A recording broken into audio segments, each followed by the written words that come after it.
say everywhere because 500 plus people die a year or more from poisonous snake bites, more than terrorism. This idea that we're all guilty until proven innocent. This idea that government's got to be there treating you as if you're guilty up front and groping you. Think about it. Imagine growing up if you would have heard that in the Soviet Union, which, by the way, they didn't do this, but imagine if they would have told you in the Soviet Union, they grope you and grab your wife's breast and grab your genitals to go to a football game. How did I know all this was coming? In my film, Martial Law, 911 Rise of the Police State, I have State and National Guard photos from their own websites where it showed them in 2003, 4, and 5 having military out groping small children at college football games in places like Alabama and searching little 3-year-olds, little play purses.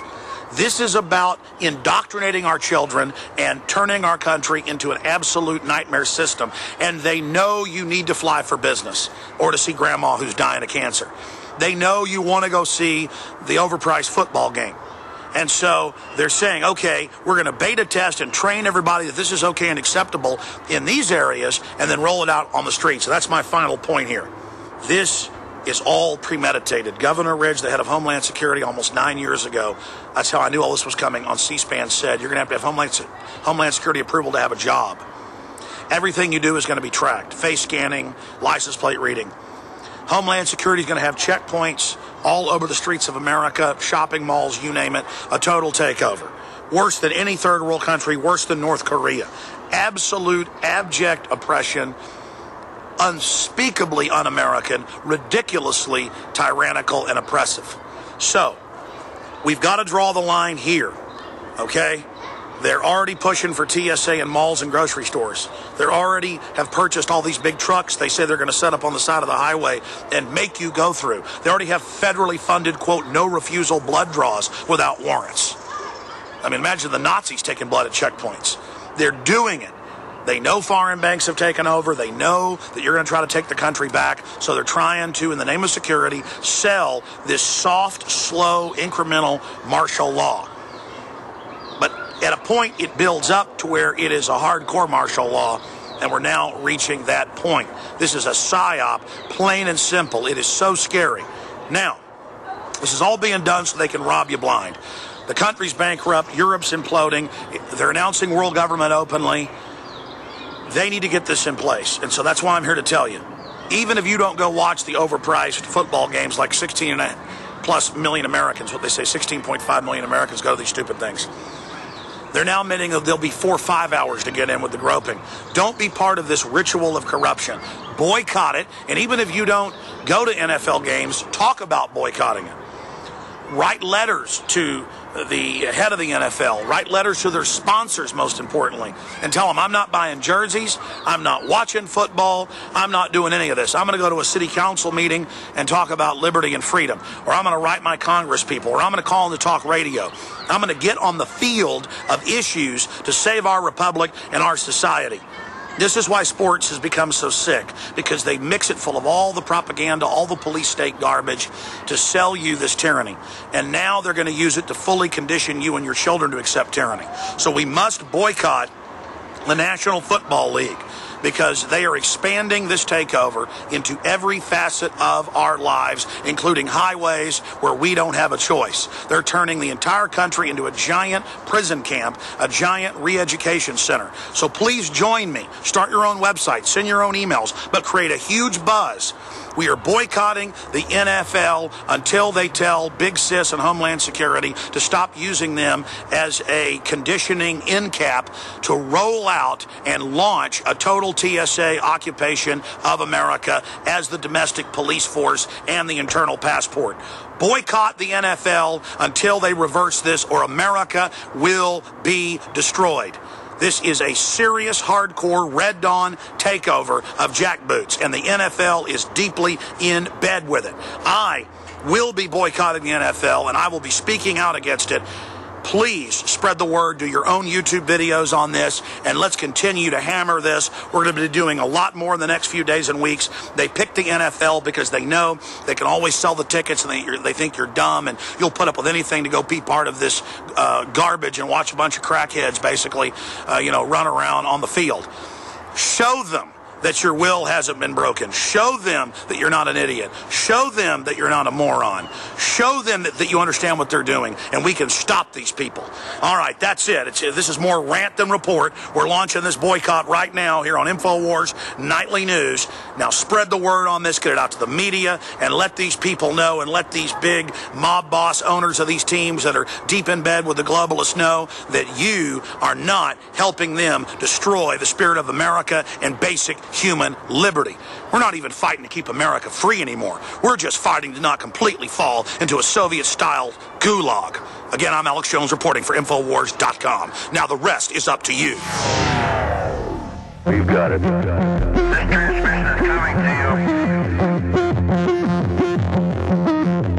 you. Waging war on corruption. All right, you are go. It's Alex Jones, coming to you live from the front lines of the InfoWar.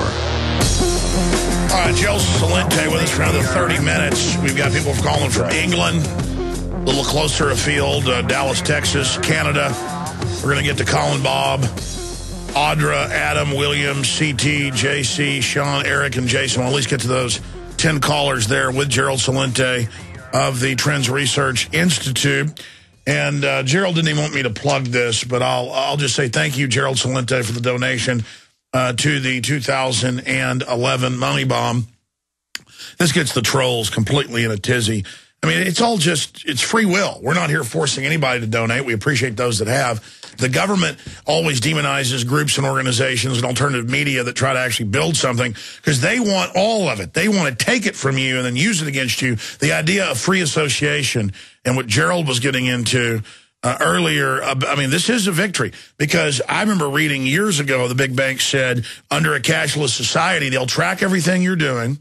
And they'll be able to put little fees and fines everywhere, and they'll make you take automatic transfer. A lot of companies try to make their employees do that now. They're trying to they got ads demonizing cash. And now Louisiana's passed a law where you can't use cash in secondhand sales like you're all criminals and living in a prison and can't be trusted. You know, the prisoners aren't allowed in the cell block to have cash. I mean, it's ridiculous what's being done all over the country. Hundreds of arrests and fines. Girl Scouts can't sell cookies. Kids can't have lemonade. Amish being raided. I mean, can't have a garden. I mean, this is ridiculous. I mean, this is beyond 1984 in many levels. But it shows, Gerald, what you've talked about for years. They're scared of the grassroots economy. They're scared of what you and others have talked about because they know when people stop buying from the big box stores, when people stop supporting the establishment, when people pull themselves out of the system even partially because the system is leveraged, they go down. Yeah, that's it. And people should really understand that. They're so highly leveraged that if sales decline at a very small percentage, they start folding really fast. They can't keep it up. So that's what you saw. Again, the Bank of America example was perfect. And you mentioned about how the Gestapo, the Garden Gestapo and the rest of them out there are breaking down people for selling raw, not even selling, bartering raw milk. People holding dinners, and the Gestapo come in and want to know where they bought the food from. You know, on and on. They're screwing the little people. But here's another example, Alex. When I went down to Occupy Wall Street that day, the headline read that Citigroup was fined $285 million, you know, for one of those dirty deals. Hey, Alex, I got a great security here for you. Invest a lot of money in it. I'm telling you, it's really good. And, of course, you believe me because you've been doing business with me. Meanwhile, I know it's a lot of crap, and I'm going short on it. So they got caught, right? A measly $285 million fine for a company worth about $2.5 trillion. How many heads rolled from Citigroup? How many people got called on the carpet by those tough guys out there? Hey, where are all you tough cops out there? You know, the ones that go barging into people's houses because they thought they smelled somebody smoking a joint? You know, where are all you tough guys? How come you're not going after those criminals? Oh, because the bosses said, hey, don't touch them. You know the guy who was the head of Citigroup at the time, you know what his name was? Charles Prince. And I thought to myself, of course, princely treatment for the real big crooks out there. And then I love this one. Again, the white shoe boy language. Citigroup neither admitted nor denied that they screwed you. Neither admitted nor denied. But us, man, boy, you know, you have one glass of wine and they stop you at a checkpoint. They treat you like a criminal. Where are the big, tough cops that beat up co-eds and shoot canisters of tear gas into the heads of people? Where are they? Where are you guys? All you big brutes out there with a bunch of your buddies behind you, you're really tough, aren't you? How about going after the big crooks, the Goldman Sachs gang? Yeah, how about them? How about the Morgan Stanley squad? How about the J.P. Morgan Chase criminals? How come you're not going after them? You got the orders from the top. Leave the big guys alone. That's what all these protests are about. It's as simple as that. The rich are taking everything. Justice? No. It's just us. We're the only ones. The guys at the top get a free ride. Look at Congress and that House of Wieners. Remember that one he pulled off? He gets all his benefits. No tough time for these guys.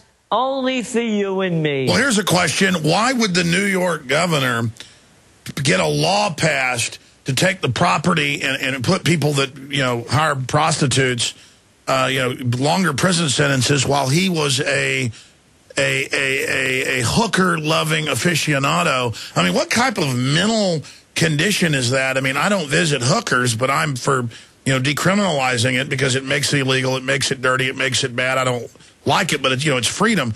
That's my point, is that what type of weirdo tries to pass a bunch of laws while they're running around with, screwing hookers every day and high-dollar ones? I mean, it just shows a sickness of these crooks, and then expanding on that, then he gets a TV show. Yeah, and look at the guy now, Cuomo. You have these Occupy people, they're protesting against the 1% that are getting free rides, tax benefits, breaks all across the board, and they want to raise the taxes on these people. You know what Cuomo said? I'm not going to listen to him. I'm going to do what I want. Whatever happened to this thought, public servant? Could you handle that one? These guys keep drilling into our heads they're public servants. None of them have cleaned my toilet lately.